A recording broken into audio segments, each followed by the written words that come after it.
Hey, welcome back. Another video from Studio Shadows.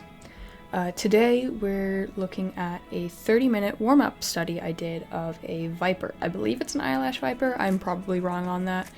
I just liked the way it looked when I looked up viper head pics. But anyways, so we're going to be going over a little bit of what I use studies for. I don't do too many of them, but I've been trying to do more, hence why I did this as a warm-up. So first off, I use studies to practice quite a few things. The number one that I wanted to try here was color matching. So in a lot of what I do, I color pick off of the reference that I'm using, which can be useful when you do a lot of illustrative stuff like I do, semi-realistic, where you're working off of a reference that is a drawn reference. But it can also cause some issues when you're using references that are from real life, so photos. There's a lot of instances where I've tried to color pick on fur, and it has not worked out very well because fur has a lot of different colors that come together to kind of make an optical illusion. No one strand is the same color, truly. So a lot of like dogs, a lot of the dogs that I like to draw have a lot of color variations in their fur that's caused by multiple different colored fur strands. And by color picking in one area that's affected by the light and the skin underneath, and how the dog is standing and the musculature and how the shadows and the light fall through the fur and on the anatomy, it can just be a lot to take into account when you're finding the best place to color pick from. So what I would end up doing is color picking from a bunch of different places and trying to replicate it on the picture. It was just a nightmare. I didn't get the results I wanted.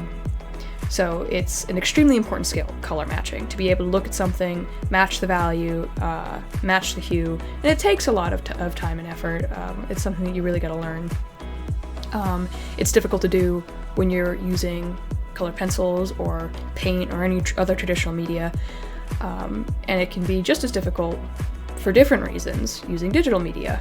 Thankfully, you have a color wheel, but you need to figure out, like, obviously the snake is yellow, but what type of yellow is it? Is it more of a warm or a cool yellow? Does it have more orange and red in it? Does it have more green and blue in it? Parts of the snake actually have more orange, and parts of the snake are actually pretty green. And that's from a lot of different things. There's probably some moss growing on the snake from the environment it lives in. It's probably the light playing off of all the leaves around it, casting some green shadows on it. The orange is typically in an area where it's shadowed. So along the pits, there's a lot of orange and red actually from the flesh underneath the scales, the veins, the blood, the whatnot. Whereas along the side of the neck, it's orange, mostly because there's not a lot of light shining on that yellow. So there's a lot of different variations here that I had to color match for. And you'll see towards the end, I'm kind of running out of time for that 30 minutes I set for myself, and I wasn't happy with how it was. So I started kind of color picking from the reference picture, which is totally okay to do, so long as you've attempted the other way and actually attempted it, not just, like, oh, well, I tried it, I gave up, but actually spent a good portion of the exercise doing what you had set out to do, which is color matching. I think another reason why I wanted to do this was to use it as a warm-up. So, I mean, it's a little overboard for a warm-up, I'll admit that. This is why I put that 30-minute time limit, so I didn't just do this instead of the commission I was supposed to do. But snakes are something I really enjoy. I really love the way that they're shaped. I love how strange they look. I love the colors. I love the anatomy of them.